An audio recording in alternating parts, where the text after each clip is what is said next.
Chapter 2. Crimson walked herself around the apartment, muttering rhyming words for the things that she could name. Crimson, or Cece, liked the way the letters sounded against each other. Couch, ouch, bed, head, key, see, rhyming words.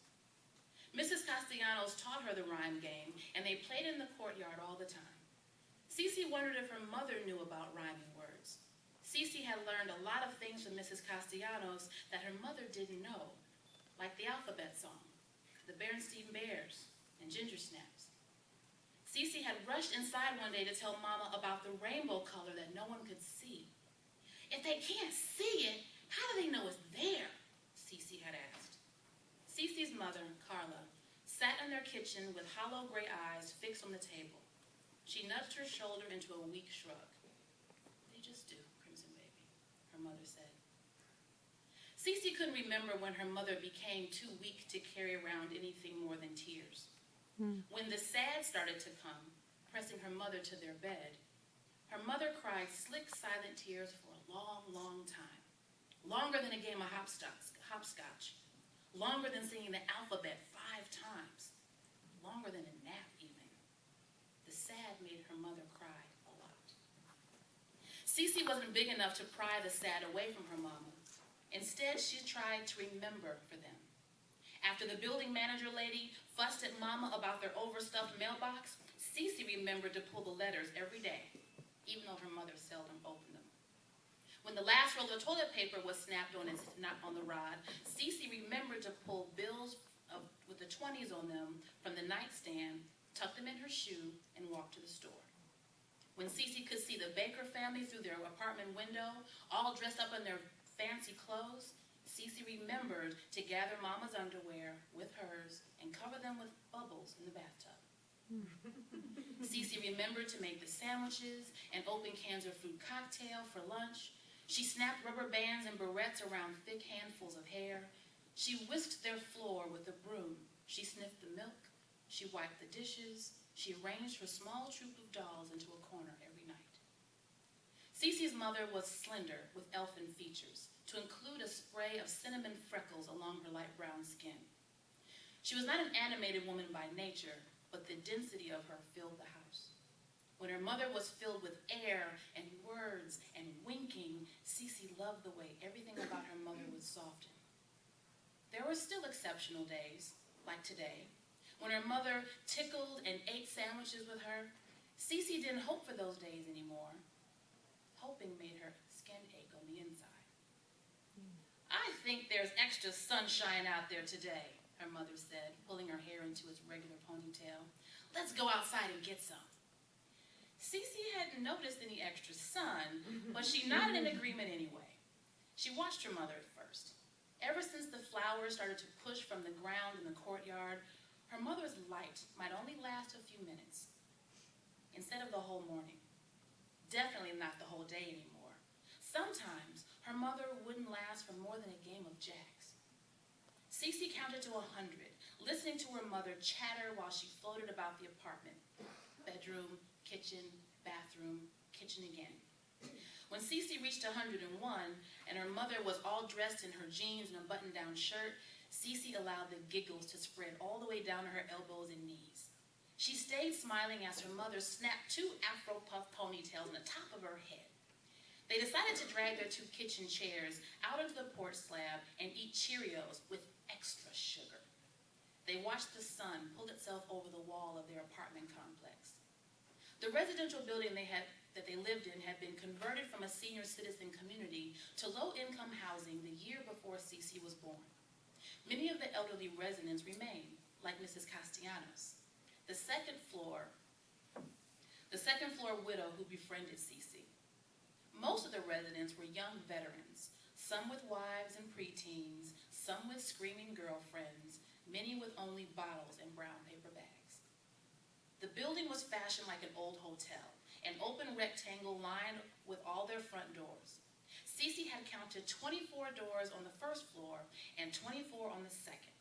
She knew a little bit about every household behind every door. For some, she could peek past their curtained windows when she walked her imaginary pet dragon around the square. Others she observed from their porch or from the window. Cece didn't know many of her neighbors by name, but recognized all of their faces. Sometimes, the grown-ups said hello to her when they passed, but most had learned that she would only reply with a stiff wave. She would have asked their names, but they were strangers. Speaking to them wasn't allowed. Waving, on the other hand, was different. Her feet swinging from her chair, Cece scooped her cereal and listened to her mother coo about fresh starts and bright beginnings and healing wounds and buried shadows and such. Cece didn't know what these words meant, but she knew her mother had been waiting on them to show up for a long time. She was about to turn her cereal bowl up and drink down the sweetened milk when her mother took the bowl from her hands and declared that they were going to pick flowers in the courtyard today. "You walk that way and I'll walk this way," her mother said, standing.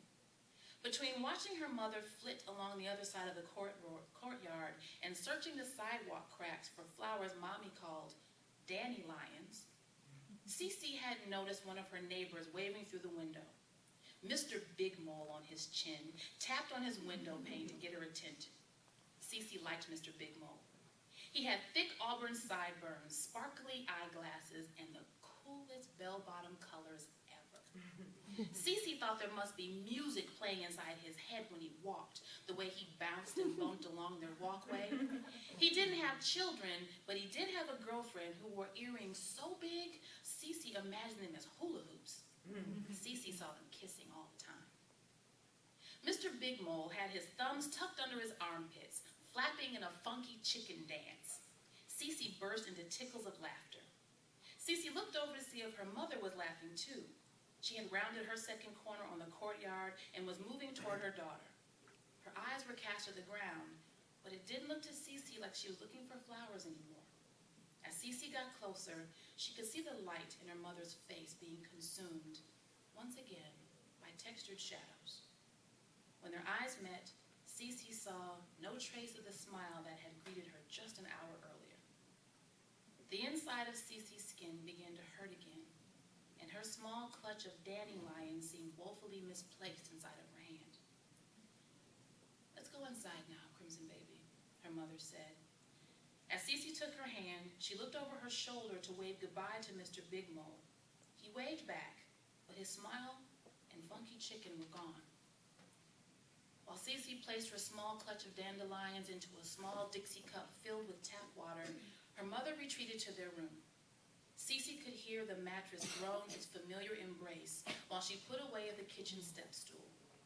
Cece brought in their chairs, rinsed and put away their cereal bowls, played with her toys, made lunch, walked her dragon, and came back to settle herself inside on the couch to read one of the picture books Mrs. Castellanos had given her.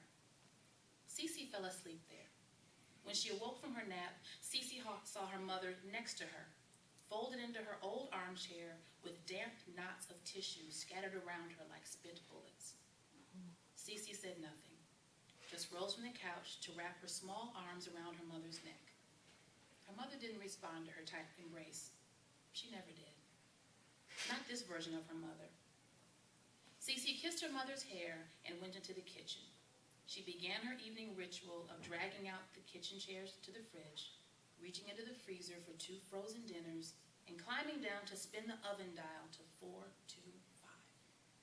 Pushing back the chair to the table, Cece noticed the tufts of yellow winking at her from the garbage can. Cece's skin ached again. There was their sunshine morning tossed in the trash. Sitting at the table, Cece finished her dinner while her mother picked absently at the plate compartments. Her mother had begun eating less and less. "Why are you sad today, Mama?" "I just am, Crimson Baby. I just am." Chapter 22. By the time Cece arrived at the Phoenix Hotel, she was chanting affirmations under her breath. "You deserve this. You deserve this. You're not a desperate reject. You deserve this. You deserve this. It's going to be fine." Still, she'd insisted on meeting Dub at the hotel, just in case the expedition exploded into flames. Cece had never been to the Phoenix. She'd read about swanky events being held there, but never had occasion to go there herself. The property had been a bleak day's inn in the 80s, a local developer assumed the struggling property and transformed it into a spacious and high-end boutique hotel. Cece was captivated immediately by the hotel's quirky elegance. When the doors slid open into the lobby, a harlequin pattern of fuchsia and tangerine greeted her.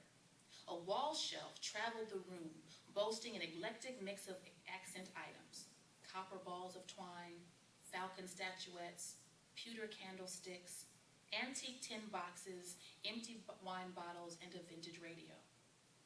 Following the wallscape, Cece's attention was guided around the room to the purple shades where Dove was seated. The click of her heels filled the lobby. Cece wore a spectacular dress tonight. A date dress, her friend Pam had called it. It was strapless and the color of plums. Shiny leather-like trimming traced the top of the bodice and created a ribbing pattern to accent her curves. The dress cost way more than she'd ever spent on a single article of clothing, but she was glad that Terry had talked her into it now that she had the dress on and could see Dove's reaction. The crepe fabric felt like a promise with each soft swish across the back of her thighs. Dove stood from his seat at the edge of the lobby and walked toward her. In the enormous framed mirror mounted on the wall behind him, Cece could see how different she looked already. Womanly.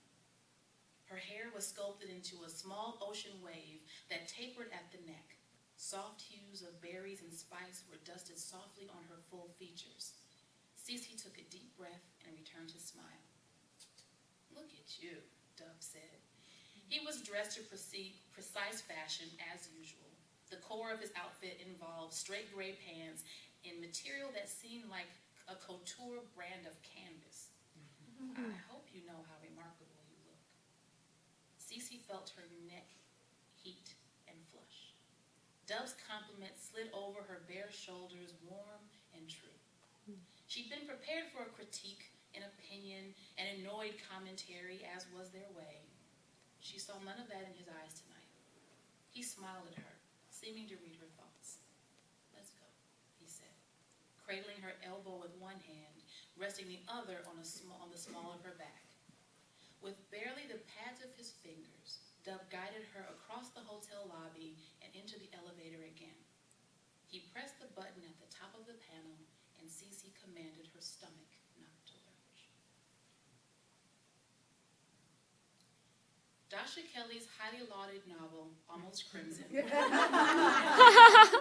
launched her literary career in 2012.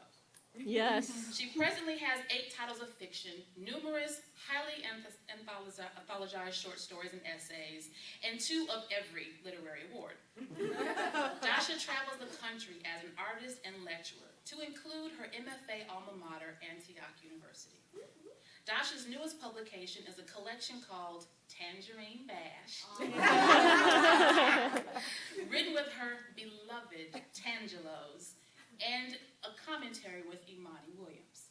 The collection is edited by Frank Gaspar, Tananarive Dew, Don Morrow, and Rob Roberge, Antioch mentors that Dasha continues to impose upon to this day. Dasha is based in Milwaukee, where her daughters return as adults for warm kisses and lasagna, and where her other children, her stories, are similarly released into the waiting world. Thank you.